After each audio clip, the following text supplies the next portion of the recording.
leadership is really having the courage to go first and show people how vulnerable you can be, because I think vulnerability is power. And most people are like, oh, I can't show my weakness. And I'm like, what I've figured out through my career is like, when you're really vulnerable and authentic, you said it earlier in the conversation, people will trust you and buy into you. Welcome to the Learn It All podcast, the show for today's leaders who want to get ahead and stay ahead, because we believe great leaders aren't born or made, we're always in the making. I'm your host, Damon Lemby, 3-time best-selling author and CEO of Learn It, a live learning platform that has helped upskill over 2 million people. Joining me in a moment is Ken Crenshaw. He's a longtime director of sports medicine and performance for the Arizona Diamondbacks. Ken's got an amazing journey from a small cattle ranch in New Mexico to Major League Baseball. It's literally a masterclass when it comes to grit, grace, and growth. In our conversation today, I'm going to explore with Ken how Ken was able to help shape championship cultures across the Atlanta Braves, Tampa Bay Devil Rays, and the Arizona Diamondbacks. Ken believes his job is really simple. It's to love and service people and help them get to where they want to go. It all starts with selecting the right people, developing them, and leading with love. He's a big believer that trust is the foundation of every great team, that when people feel cared for, they're going to give you everything they've got. And he shares a great story about a pivotal conversation he had with the Diamondbacks manager that changed everything. Ken, when you tell leaders there's more power in the team than there is in you, what are you challenging them to rethink? I really feel like one of the things that I learned when I was younger is that most people, they grasp a certain knowledge or work on their own knowledge, and then, they start to apply their own knowledge. And then what I figured out along my path was that when you can combine knowledges with multiple people, it just makes you more effective. And not only effective in, leadership, but just problem solving, selection. There's so many development. There's just so many areas that I've seen that it's really powerful when, say, somebody's getting awareness created from the team or feedback, for example. That's another area when I say, okay, we're going to give feedback. It's not me one-on-one. It's generally the whole group of people that give you the feedback. And what I've seen is there's just way more power in that process than there is just the one-on-one. So I think it's just taking cumulative knowledge and pulling it all together. And I've seen that work so well, and it's been really successful for our team or our sports medicine performance team and a lot of other teams that I've actually taught it to. What advice do you have for somebody who's, let's say, stepping in to a leadership role for the first time, and they want to feel like that they have to have all the answers because they want people to think that they're credible? To take your approach instead, let's source these answers from everybody, and you don't have to be the guy who has everything figured out. Yeah, it's crazy you mentioned that. I had a conversation last night with my future daughter-in-law, and she's got a job over at the GCU, Grand Canyon University, and they've kind of cast her into this leadership position right away. So we talk a lot about, I teach a course called the Ultimate Team Building Experience, and so we were walking through the principles of it, and I said, hey, I have a distinction that may help you, because she had mentioned, I always kind of want to be the smartest person in the room, and then there's another girl in there, and she wants to be the smartest person in the room. And so we kind of clash sometimes. That was kind of her opening. And so I'm like, well, let me give you my distinction of what the smartest person in the room does for leadership. And she was like, okay, give it to me. And I read her I emailed her my distinction, and then we had a conversation last night. And mine is around when you think you have to be the smartest person in the world, you spend so much time trying to prove that you're right. And what it is it's actually off-putting to most people, because leadership's really about influence and about how you serve somebody else, in my opinion. And really, when you think about being the smartest person, is really serving yourself, because you have this space of, I'm not good enough, or I call it you're not enoughness, that you're really trying to fill by being the smartest person in the room. And so it's really off-putting to people that you're hopefully encouraging to follow you or that you want to influence. So not being the smartest person in the room probably is the one that becomes the more influential leader, in my opinion. Yeah, it also takes a lot of energy, and what I've seen, and I'm sure you've seen as well, is that you come across as inauthentic because people can kind of read right through that. And I don't think in most cases people expect you to have it all figured out. How was her feedback? How did she take that from what you said? Well, I think at first it kind of locked the brakes up. She's like, "Wait, hold on. I thought being smart was something that's good." And I'm like, "It is. And if you can understand what's underneath, um, you gathering all the knowledge that you need, then it becomes really powerful." Because when I see somebody that's ultra driven, um, that's really focused on gathering a lot of information, it's really like a protective device in my mind. It's like they want to fit into the tribe. There's always this innate belonging that we want to have, or this connection that we want to have to the team or the tribe or the family or whatever it is.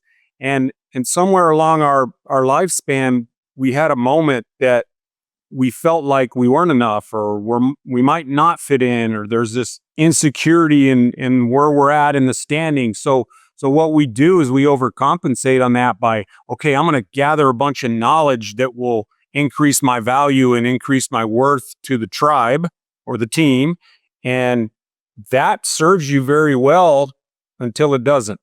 And when it doesn't is when you can't realize that the team is composed of multiple people, and when you all work together, back to there's more power in the team than there is in you, then it's a totally different space. So if we all collectively take our information and put it together, then you have a really powerful team versus we're just leaning on one person to have all of the knowledge. Now, we may have different subject matters that we're more experts in than other, and I think that's a really cohesive and complementary team, because then we can all play off of each other's strengths. But just if you can understand that, your fitting in is driven all of those things, but it's really a selfish fitting in. So you got to step back for a moment and see how it collectively works with the whole team. And I think that's great because what I've found, and I'm sure you're probably with me on this, is that the best leaders are people first leaders, and that they realize that as a leader, you got to win through your team. And to do so, you got to set them up for success. You got to tap into their strengths, help have their back for them when it comes down to it.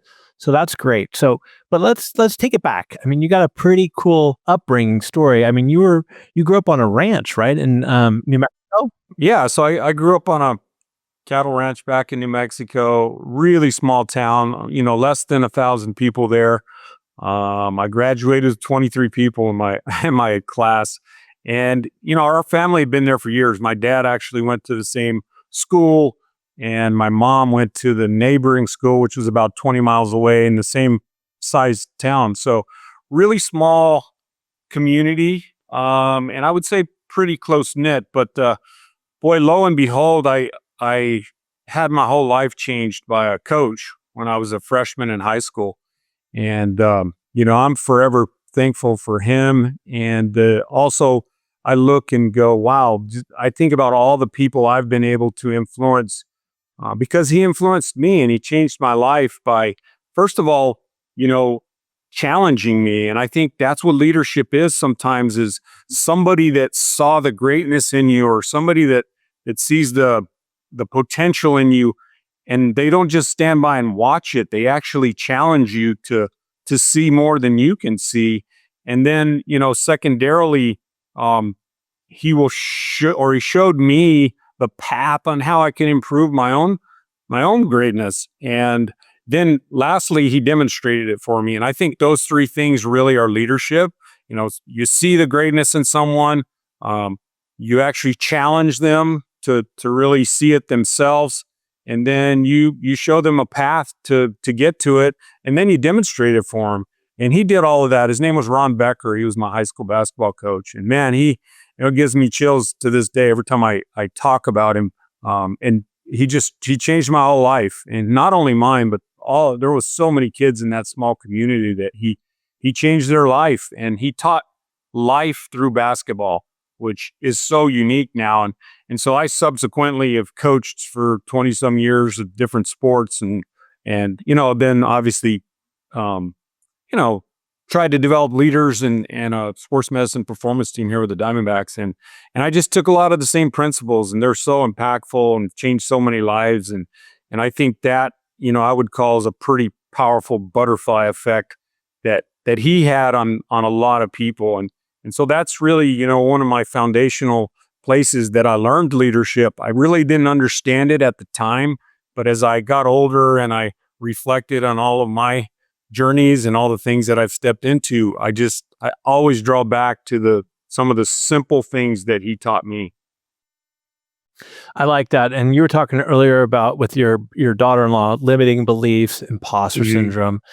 And I shared with you before we went on air that I had a coach, help me see greatness that I didn't really know that I had in me. And I think this is important for leaders, coaches, and parents to be able to do this. And I've striven to always look at people that have, been part of my team and found ways to, help them see sometimes that they don't see for themselves. But do you have either a story or maybe just some advice for somebody who's in a leadership role who has people on their team? And where do you start that conversation with them? Or how do you go about opening the door to help them see that greatness that maybe they don't think exists in them? Yeah, no, I think that's a daily thing for me. I think first you got to really understand your own purpose in life. And, it took me a long time to really understand this. Is like, who do I want to be every time I show up for somebody? And it really evolves back to being with Coach Becker. I actually coached with him several years after I played for him. And then I really started to understand, what he was out to do, which is change lives. But the way I do it is everybody has, gifts, everybody. And what you try to do is look through the path that they're on and then ask them where they want to go. And I think most leaders generally don't ask the people they work with, like, hey, what do you want to do? What do you want to achieve? Where do you want to go? And that's the first thing I do. I just want to make sure I'm aligned with them. And I almost tell them, hey, I'm your tour guide. I'm here to help you get to where you want to go. And I would classify that as servant leadership. And it's not real common, but I think it's really powerful because I'm just serving them to help them get to where they want to go. And when you have those conversations around what it is that they want to achieve, it shifts everything. And then I think you have the power and the influence to show them their own greatness way before somebody that's just command and control and directing people around. And I think that's the last piece of leadership is the three pieces I told you, but when are you going to shift from, somebody saw it in you to you actually seeing it in somebody else and then really helping them? That's the shift that if you make that, you turn into the gift giver for everybody else. And, a lot of people always ask me, well, what are you getting in return? And I'm like, I probably get 5 times the gifts. Like nobody, not a monetary gift. It's just the satisfaction of helping them get to where they want to go is really evolved into what my purpose in life is. And I really advocate that all people write down what their purpose is. Most people don't even know. And I do it through what I call an I am document. Like I am love and service. And really my purpose is I am that I help others achieve more than they believe they could through my words, my actions, and my serving of them. And so that's really my purpose in life. And when I show up each day, I just want to love and serve people to help them find their own greatness. And that always pops back in my mind, but it's not real common, I've found out. And I think that's why it's so sticky when people hear it. It's like, wow, that's a really cool way. I would, one of the questions I asked would be, hey, would you like to work for you? Would you like to work for you? Because if you wouldn't, then you probably got to consider your leadership style. That's a great question. I think I'm going to steal that. You said a lot of things in there, and I'm glad you said that, command and control doesn't really work anymore. I had Stephen M.R. Covey on the show, which is amazing, and he talked about you go from this command and control to trust and inspire.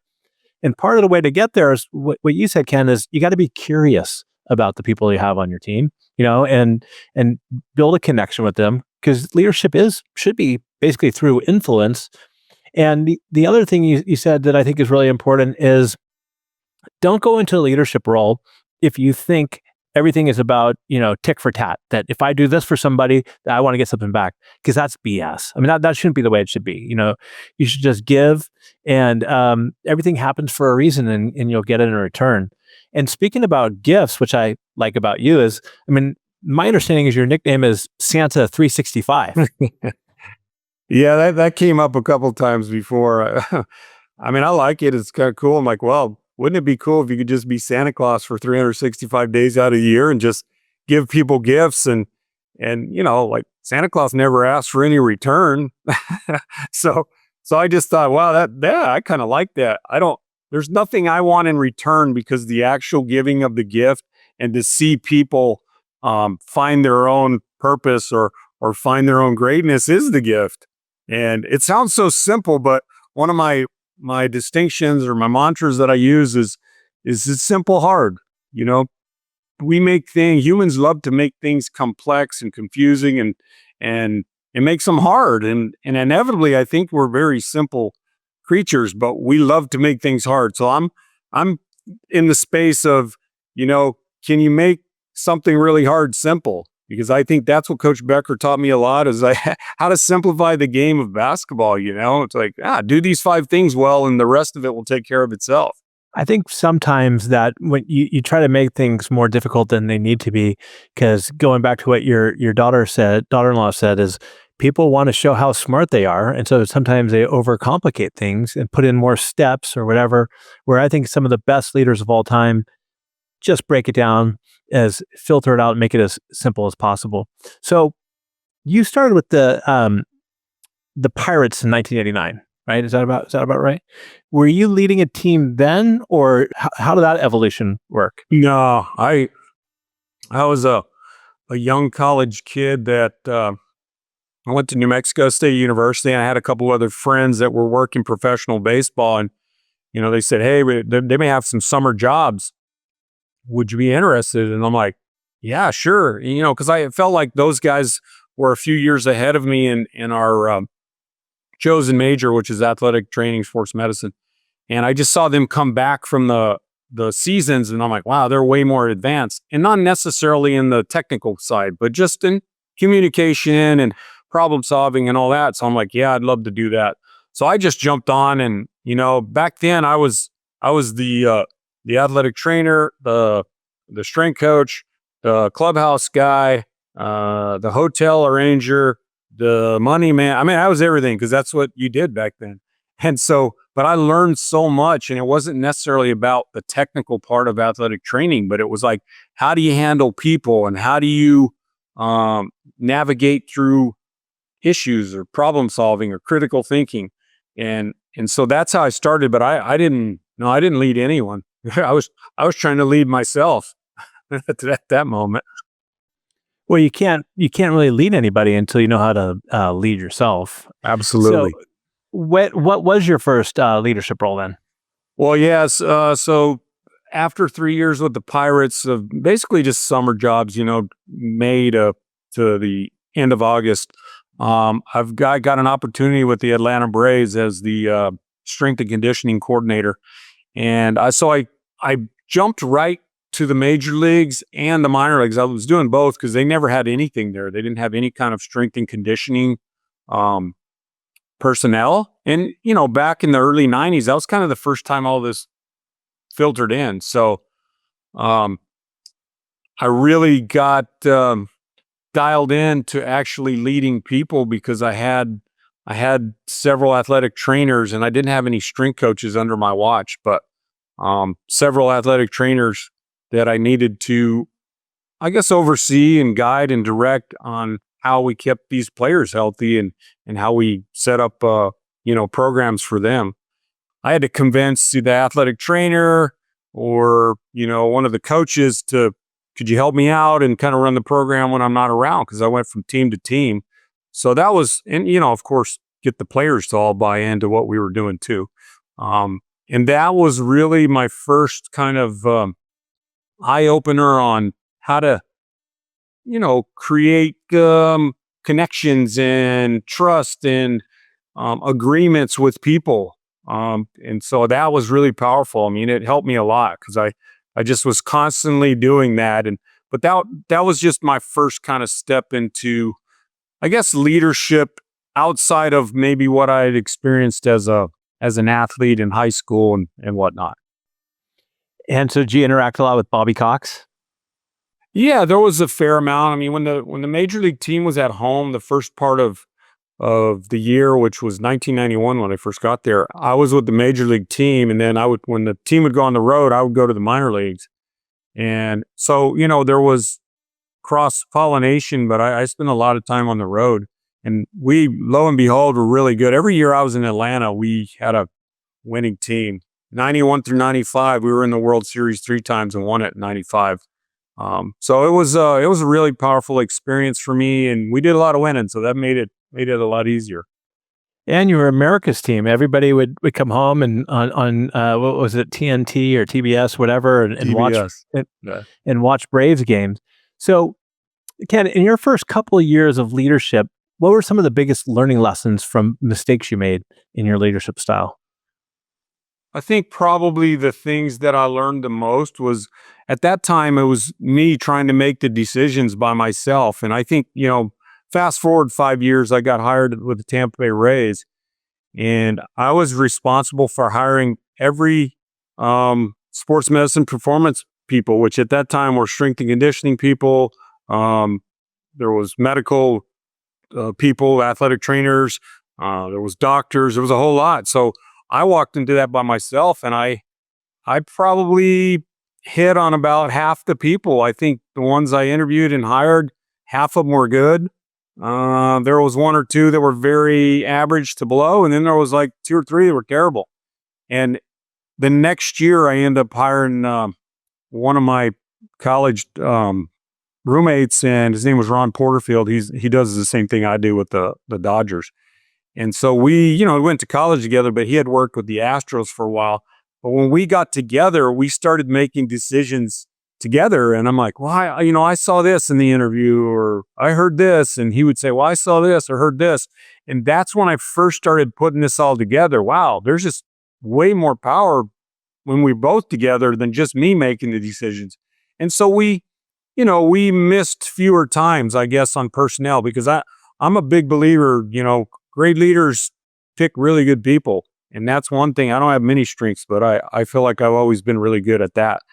And so, we kept moving forward. And then when I eventually got to Arizona, well, I really knew then we just pick a group of people to make these selection decisions. And then it was a game changer, because I think very rarely now are we going to miss. You may fool me or the next guy, but you're not going to fool all 10 of us. And I think it sells the person that you're talking to about your culture. They're like, wow, this is really powerful. They're all committed to the same things. And so you almost have kind of a lead into, if you're going to hire somebody, or if you're going to take them on as an intern, they're going to hear things in those interviews that they're going to be, wow, I'm really committed to this, or man, that's too much responsibility for me. I want out. And I love that, because we really want to stress the situation to figure out if they're committed to being great or not. I think it's super important being as clear as possible in the interview process, because the last thing you want to do is bring somebody on board with false expectations or being unclear what things are going to be like, and then they get there and they're a completely wrong fit for your organization. I mean, that's being crystal clear about that. Do you have 1 or 2 great go-to interview questions that you can share with the listeners? Yeah, and I think just for starters, I'm listening for about 6, 7 different things, and one of them that you can listen to but you'll never know is work ethic. Like, I feel like that's one. It's the hardest one to find in an interview. It's like, I need to talk to somebody that's not on their reference list, that knows the capabilities of their work ethic, and does that person even see it the same level that I see it? Because I'm like, if you don't have that, I can't really teach you a whole lot. But if you have that one, which is the hardest one to get, I think there's really good space. But then after that, I think I start asking questions around character, because I think you need to select for character and train for skill. Like the technical skills and those things, we can teach you that. But like, what kind of passion do you have? What kind of open-mindedness do you have? What kind of curiosity do you have? What kind of grit do you have? Your communication skills. I feel like I can pick that up in an interview. Yeah, so I think one of the questions that I love to ask is, when was there a situation where you weren't a good teammate and why? And what did you do to clean that up with your teammates? Just to see where they're going to go, And then I think another thing we do a really good job of is we do separate interviews. So there'll be like 10 of us at Zoom call you, and we may ask you a technical question that we don't expect you to know, but we may ask you ahead of time, hey, rate yourself on anatomy understanding, 1 to 10, 10 being excellent. If somebody says, well, I'm a 9, I'm like, okay, you're expecting them to be good. So we're going to ask a really tough, hard question. And if they don't have it, which happens a lot, we want to see how they're going to react. Like, oh my, so then we give them a chance to re-rate themselves. Oh, okay, you weren't very good on that one. Or if they kill it, then you're in a good spot. But if they don't, then, hey, you want to re-rate yourself? And then they may, just to see how they're going to adapt to a little stress or like your ego getting in the way. And then from there, we may ask somebody that's 3rd or 4th on their call list, ask them the same question again and just see how they have adapted between now and then. So we do that a lot. I mean, I think it's our own way. Everybody has their own specific questions of what they ask and what they want to really get to. And so that to me has been really powerful, because our team's very honed in, and we always bring in a lot of the younger staff. Like, I'll bring a first year hire and I'll say, hey, look, you're going to run the interview. I'm going to be right there with you, and I'll fill in any of the blanks that you don't have, because I want them to start understanding what it took for them to get there, because that helps their leadership development. And it also refines their own interview skills, and then helps their communication skills all in one spot. So I love to do that. And, I always tell them there's no right or wrong here. And then what they see different things than I'm seeing. I'm looking for kind of the same old things that I always look for. And then we huddle afterwards. I'm like, okay, what did you see? What did you hear? And then we have our own kind of rating system. And then we all get together and decide, is this a person that is going to fit the standards that we have? And they're pretty high. So that's the beauty of the whole thing. I like what you're saying in there, how you bring in somebody younger, and you're basically, I don't want to say completely, but you're kind of delegating that responsibility to them, and you're giving them coaching, a really real-time practice. And to me, that's what a culture of learning looks like. Where you bring people in, you give them some autonomy. It's okay if they make mistakes, but they actually get to learn, instead of somebody in your position saying, just sit there and shut up and watch and let me do it, right? And so then you get to go and maybe coach them afterwards. Do you have another example of how you do that as your role as a leader in a different aspect of working with your team? Yeah, how we create future leaders? Yeah, through giving them opportunities. Yeah, no, absolutely. We do that. That's like nonstop. Someone will be in charge. We have these probably weekly meetings in spring training with our group, and hey, we're going to put somebody on food and see who can navigate, ordering and get it, just, simple tasks, but like things that are going to be important. Another one that I love, we always have a staff party for all staff and their families at my house. So there'll be about 80 people in the backyard, and we have cornhole games, and we have a golf game, we have a basketball game, and we have a left, right, and center. And I always put 2 young staff members on the games. I said, look, your job is to talk to the people that have went before you that have ran this, if they're around, they may be with other teams by now, but to try to figure out, maybe what will work smooth and what won't. And then secondarily, the party's not going to be the funnest for you, but I want to see how you can work together as a team. And then secondly, I want to see if you can take a hectic situation, which is, all right, who wants to play? And, there might be 30 people that want to play, and they got to create a bracket and figure out, what the scoring system is and how we get to a winner and all that type of stuff. And it's just, it's so simple, but it's so powerful when you watch the way they work together. You start figuring out right away who's going to really be a good leader and who's not. And then if they're not, we can walk them through, okay, what went wrong? Or you're not prepared enough, or, what was the hang up from it? And then we can teach them, how to handle those situations, because that's what they're going to do when they get out on their own team by themselves. Is they always have us to call back to, but that real live situation when you got to deal with your head coach or a player or whatnot, becomes a lot easier when you've been through some of those before you even get there. And even though it sounds simple, and sometimes when you're delegating tasks as a leader, you might look at it like to yourself saying, oh, this is not much or whatever. But the person that you're delegating it to is very important to them. And if you reframe it as a learning opportunity, as a growth opportunity, and put it in that context, I mean, that's a huge deal for people to have that opportunity for them to learn and grow. Now, I want to pivot a little bit. We talked a couple times about values, which is super important. And this brings me to that story I read about how when you were at the Diamondbacks, the manager came, Torey Lovullo came to you and said, "Hey, Ken, can you help us with this?" And what I saw, he said, is that you were much more than just the role you had. But can you kind of walk us through that story? Yeah, I mean, it's obviously a lot easier to step into a situation like that when you're not very good, because it's like we had one when he had first showed up, and then we kind of tanked a few years after, and so he was down and feeling bad about, I think, what was going on. And we had a lot of like just one-on-ones. We have a great relationship, and he was talking about, well, our culture is this and our culture is that. And I finally had to have what I call a crucial conversation. Most people call it a tough or a hard conversation. I just changed the word because I think you create your world with your words. And so I'm like, this is a crucial conversation that I need to have with him. And I said, Torey, you talk about the culture all the time, but I'm right here side by side, and I don't feel it, and I don't really even know what you're talking about sometimes. It's something that you believe yourself, but not everybody else sees it or believes it because you haven't brought it to life. And I said, hey, I think I can help you with that, because it's what, I learned years before that, is how to bring a team together with a shared purpose and shared values and a mission that we're all on.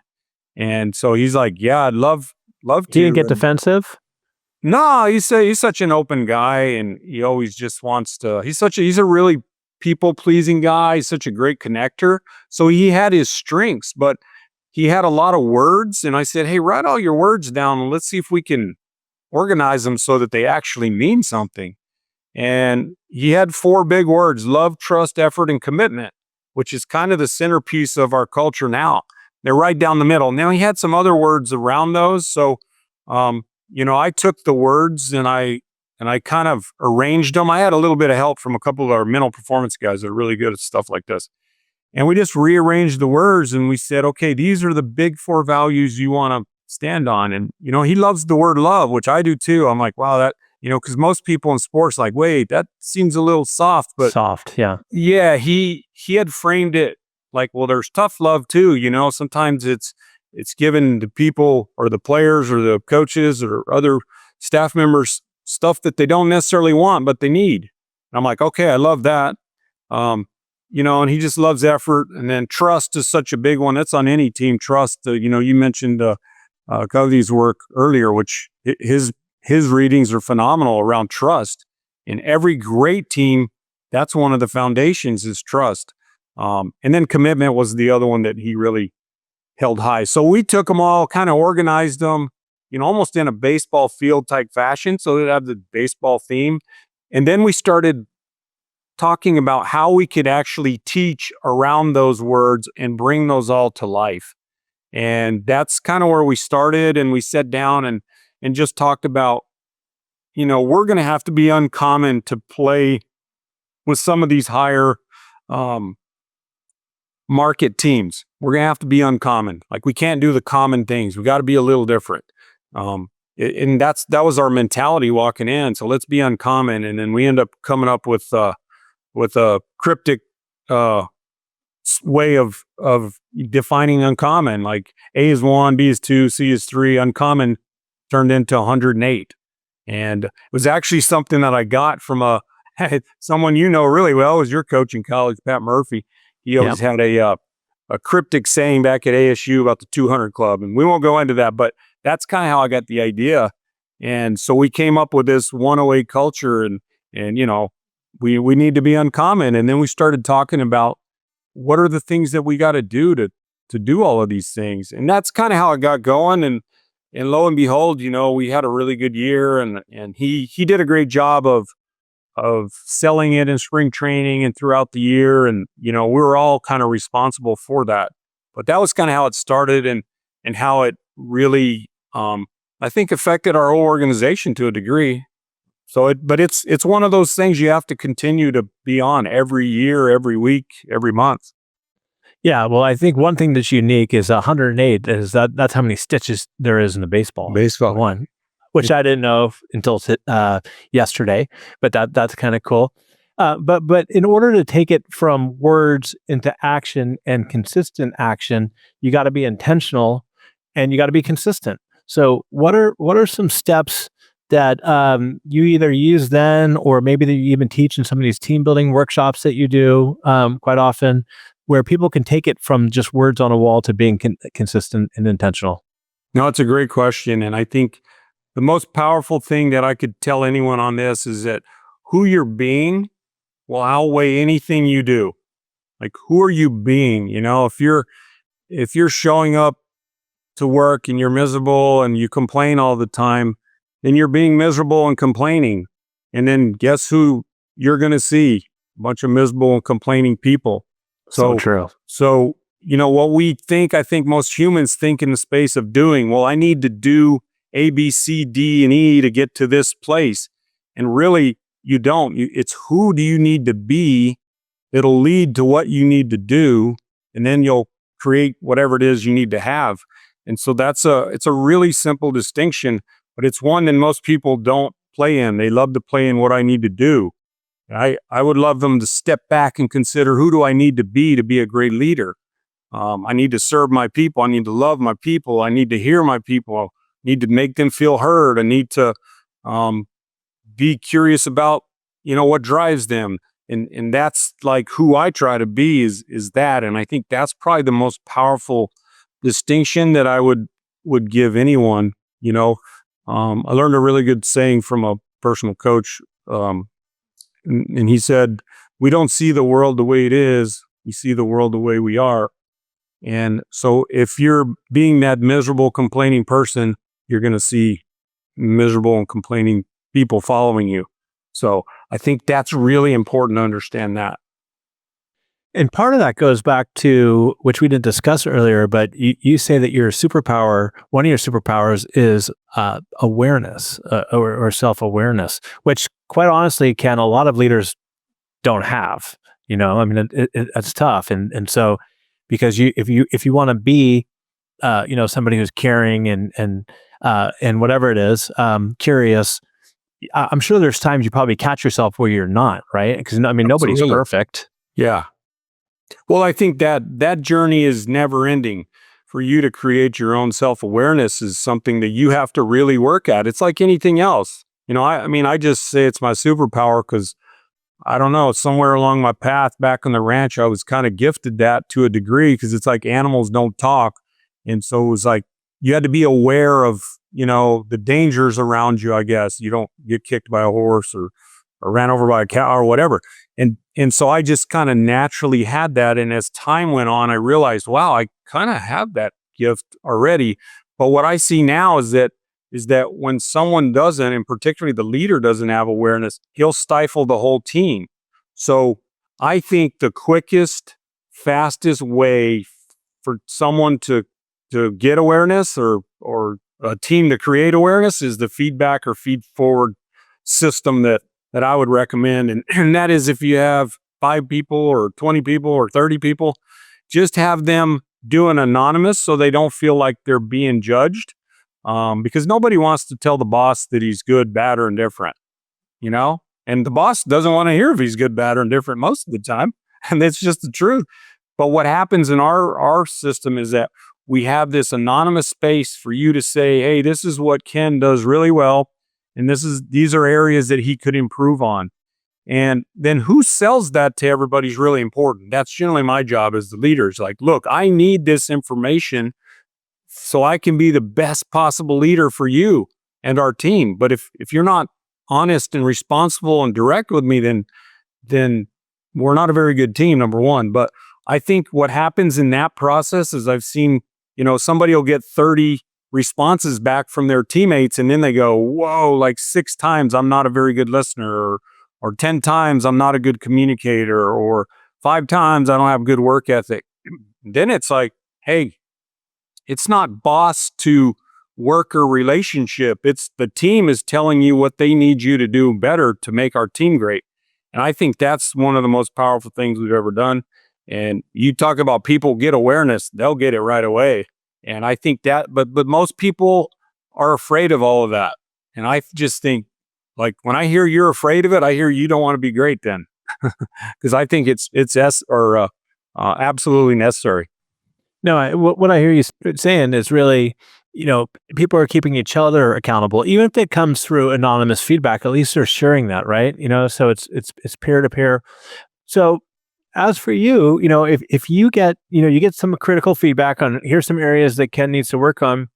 Do you go out and share that with your team? Like, hey, I scored kind of low on this, and this is something. Are you vulnerable enough where you're saying, hey, I need to get better at this, so hold me accountable to this, or do you kind of keep that to yourself? Yeah, no, absolutely. The second half that I did mention of our feedback feed forward system is you're going to take your review and review it yourself, and then that review is going to go to a board of like 6 other people that are either kind of on the same, status-ish, if you will. Or we'll give sometimes the lower people, they'll have another group that the coordinators that evaluate them. And then what they do is they sit down and look at your eval too and go, okay, here's what I saw in it. Because you're inevitably going to see what you want to see, and they're going to see what they see. And then we just go around the room. It's a live face-to-face. Hey, I saw, this, and this. Here are some recommendations that I would give you. We always say, hey, don't have a complaint if you don't have a solution. So if they see that, then it's kind of their responsibility. And you said something to me, accountability. We're really try to avoid that word a lot because I think the only person you can hold accountable is yourself. Now, after that, there's a responsibility to the team. Like, I'm responsible to the team. I think that's way more powerful than the boss has got to hold me accountable or my teammates got to hold me accountable. You see what I'm saying? Yeah, no, I get it. I get it. Responsibility is a much more powerful word. And hey, I'm responsible to all my teammates to be the best leader I can be. And I'm all responsible for helping and leading them. And I think we love to work in that space versus, hey, I'm going to hold you accountable. And I think sometimes we'll develop these agreements between people like, hey, can you hold me accountable to doing this? But I think that's driven by the person that wants to be held accountable, because that's really powerful versus, hey, I'm going to hold you accountable, but I'm not going to be accountable myself. No, I like that. So basically what you're saying is, instead of saying we're going to hold each other accountable, you're responsible. We're responsible to show up, and we kind of owe it to each other on our team. And so we have each other's backs and we're responsible. So I like that. And another thing I'm hearing is, for leaders out there, it's hard to have these open, candid conversations if you don't have the psychological safety or the trust within an organization, especially if you're a leader who gets all tight body language wise or is defensive when it comes to feedback. I mean, so that's kind of why I asked that question about you bringing it out there. Because if you're able to share where you need to get better and are open to ideas and hear what people have to say instead of challenging them all the time, other people will share where they're coming from. And that creates the type of learning culture or growth opportunities. Yeah, you kicked off a really big thought in me. Like, leadership is really being, or having the courage to go first and show people how vulnerable you can be, because I think vulnerability is power. And most people are like, oh, I can't show my weakness. And I'm like, what I've figured out through my career is like, when you're really vulnerable and authentic, you said it earlier in the conversation, people will trust you and buy into you. Now you got to deliver on the things that you're being vulnerable and that you're promising or whatever it is that you're selling. You better deliver on it. But the first step is be vulnerable. Like, hey, look, I screwed that up, or look, I want to be a better leader. And I think once you get in there, in that space, the game changes, because people are like, all right, this guy's real. He makes mistakes too, because we all make them. Nobody's perfect. And I think that's when it becomes really powerful, is when everybody can just see the leader being vulnerable, or the leaders. Like we kind of lead by committee. It's not me. I'm not the quote leader. It's like we lead by the team. That's why there's more power in the team than in any one of us. And then they start seeing the vulnerability that we may have in a meeting, where we go around and share just, hey, what's the word that you want to be committed to and why? Or tell us about a hardship that you've had, or a hero that you have, or some sort of rough time that you've had. And we get to know each other on a really personal level. So there's crying and hugging, and there's a connection that goes on in that, that creates this belonging that we talked about in the beginning. Like, every person wants to belong to the tribe and the team, because that promotes that psychological safety, which, or that's the word I've heard. It just promotes a safe environment for us all to really push each other forward. No, absolutely. I mean, these days, if you look at the Gallup polls, people are at about a 30% engagement rate at work, which is beyond awful. And at the end of the day, what people really want is purpose and belonging, to feel like they're contributing something. I do have a question though. When you say that you kind of lead by committee, do you ever run into challenges when it comes to this decision making, where everybody's at odds and it makes it harder to make a tough decision? Well, we call it shared leadership. Okay. So the four pillars that I love to work off of, and particularly in the team building experience I teach, is shared purpose, shared values, shared ownership. Like, we all own this thing together, because we got to select everybody and decide the values and all that. And then there's shared leadership. And I think what it looks like for us is that, there'll be, probably the top people in the room with the most experience, talking about the decision we're going to make for the whole team. And if it's 3-3, then I think everybody knows, hey, ultimately Ken's got to make the decision. But what happens in that process, and this is really important to get, because I try to teach this a lot, when everybody has had a say, everybody has had a voice, and even if it doesn't go their way, they're going to be okay with it.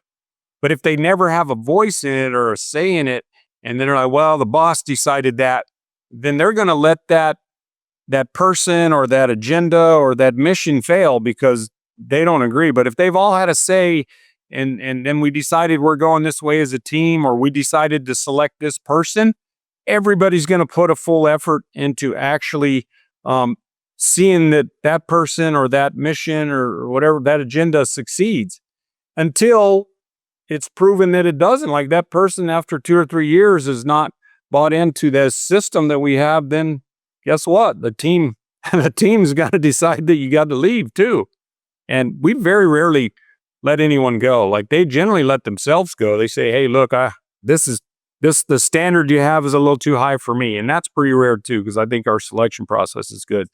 But understanding that we're all committed to each other, so we're just not gonna let each other fail, and we're gonna be responsible to each other. There's a lot of really important things that you said. I just want to unpack a little bit. Is, first of all, giving everybody the opportunity to share their thoughts. As a leader, at least with me, what I try to do is go last when it comes to sharing my thoughts. So keep my opinions to myself. Let everybody go around the room, see what they have to say. I think that's super important. Number 2 is, when a decision is made after everybody's been heard, then you got to jump on all in and back that decision, whether you liked it or not. You're part of a team. That's that shared leadership commitment that you had. It's so important. And number 3, I think a cardinal mistake that people make all the time, Ken, is that bad leaders make all the time is that they only listen to the highest ranked people in the room, the people with the titles.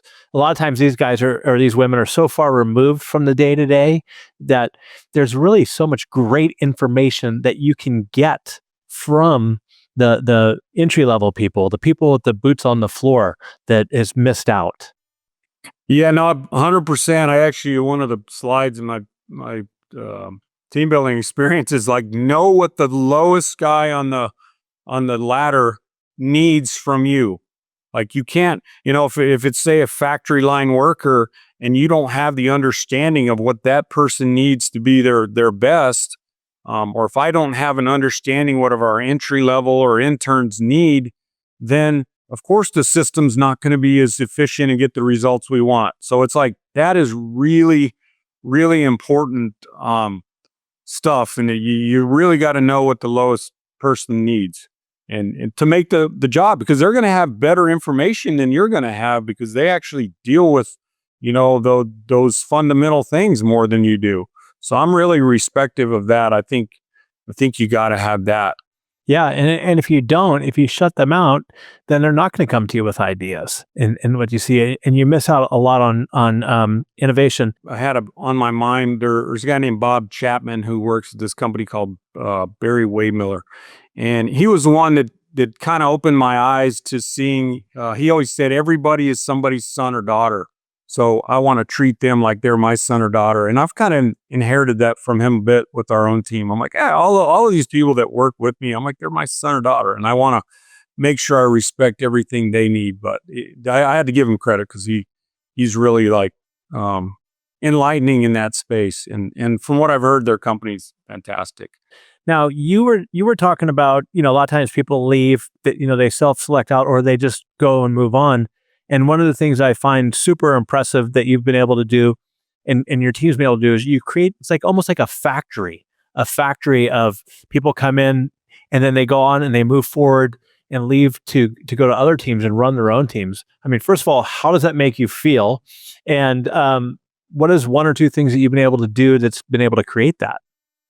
Yeah, well, it's a lot of the fundamentals that we talked about is like, it's not me, it's our team. And when I first got here, I brought a guy named Nate Shaw, who's been my right-hand man for 20 some years. And he was with me in Tampa. We just had the vision that we want to create the most powerful team going. And, it took a lot of hard work. And then as we started taking on more people, I've had several people who've been with me 10, 15 years. And, they see how powerful it is to be a part of this really cohesive team that loves and supports each other and challenges each other to be their best, to challenge each other to be great. And what happens is you naturally start to produce really incredible people. And then, they go to other teams and then the word gets out, hey, the Diamondbacks, they have a pretty good system creating really incredible people in the medical and performance area. And so that's kind of how it got started. And then, our people have went out and done an incredible job, and kudos to them. And then what they try to do is take on some of the principles of the system and all the things we do there. And I love that's where I get to learn. They'll go to another team and say, oh, what worked or what didn't work. And and they'll inevitably tell me the hangups. And I'm like, okay, well, it helps us refine our own system. But there's selection, development, there's feedback, there's leadership and communication. Those are the 5 really standard pillars that I think we love to teach around, and we've got a lot of methods within those, but that's the system that we actually use. And I think one of the other ones that's really helped a lot that most people are afraid of is to step into personal development. Because I think what happens, particularly in our profession, is there's a lot of techniques or skills or exercises or things that you can pick up a lot of different places that may or may not help players, but like you can pick a lot of them up. But the difference I've seen between the ones that have went on and been really successful is communication and personal development. When can they actually start to see their own limiting beliefs and realize that they're just thoughts that they have in their head, and they have a choice in that game of taking a different thought and looking at, wow, I'm limiting myself there. So we create a higher possibility and a lesser limitation through our thinking. And I think that's some work that we've really done. A guy named Devin Bannison's helped us a lot. He runs a course called Game Changer that a lot of our people have been to. And, we used to go to a lot of different personal development courses, and we brought in a lot of people that are, communication experts, and they talk to our team. And so we're just always digging in that space. And I think that's what separates the average from the really great people is your ability to communicate and connect. When you can do that, you're going to automatically become someone that people trust. And obviously that's what leadership is can you influence people via the trust that they have in you? Yeah, I mean, it's very difficult, almost impossible to be a true great leader if you can't communicate. One more question I have for you, Ken. I mean, outside of your work you do at the Diamondbacks, we touched on this a little bit, but you run all these sold out team building events. What are some of the takeaway moments that people come to you afterwards going through your events that have either shifted their behavior or tools that's been given to them? Yeah, I think, for starters, what we just talked about, their own limiting beliefs. I always love to say, is there something that you believed last year that you don't believe this year? And inevitably somebody's go, oh yeah, I thought this, but now I think that. And I'm like, well, what makes you think you're not going to have that same thought next year? So I would say question all of your beliefs, and question all of your processes, and then realize, and then ask the next question, is that really true? Is that thought I have really true? And I think that really shifts people into looking at themselves and their own awareness and where they are at on the developmental scale of leadership, because you can't lead others until you've really refined yourself. Or if not, you get what you call the law of the lid. John Maxwell always talked about it. If you're a 7 leader, then nobody's ever going to get above a 7. So you really got to lift your own lid so that they can get there. But I think the other thing that really hits home at people, or at least I've felt like, is they realize the power in the team. That's kind of one of the essences of it. And they really start to realize, wow, I'm on, most people are like, okay, I'm on my business team. And I'm like, well, no, you got your partner, you got your family, you may be involved in a coaching, kids or whatever, all of these different teams that you're on. There's multiple teams you're on. You may be on 6, 7, 8 different teams when you really step back and think about it. But the principles are the same.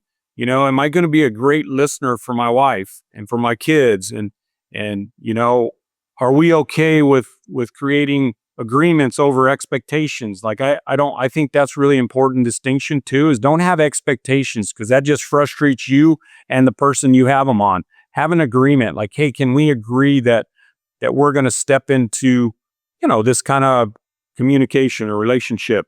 And I think those are the really big things that people take home from my experience in having Zoom calls afterwards and just seeing where people are making the shifts in their own business or their own family. It's super powerful to hear what they're doing. So I think that those would be the big nuggets that I would say people are getting out of it. I love it. And where can our listeners connect with you at? Well, I'm not a big social media runner, so you're not going to connect with me on social media because I just don't do it a lot. Crenshaw@dbacks.com is a really good start. And, a lot of times I'll get people like, wow, you responded to that. I'm like, yeah, I love to hear people's angles and takes. And then, from there I can guide them onto other areas that I participate in, or just things that I think will help them improve their own ability to love and serve people and make a difference in the world. And is that the best way to find out about the team building events? Yeah. Perfect. Well, we'll put it in the show notes and people can reach out to you from there.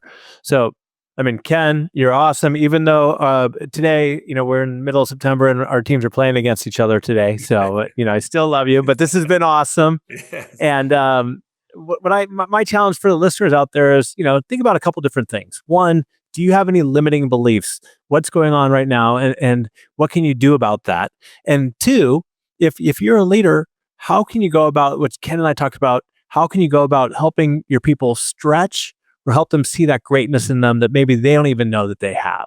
Keep that in mind. Ken, this has been awesome. And until next time, everybody, stay curious, keep learning, and have a great day. Thank you. We would go through tryouts and I would have my team together. I would tell them that, hey, we're going to have some major adversity this year. I don't know when it's going to happen, but it is.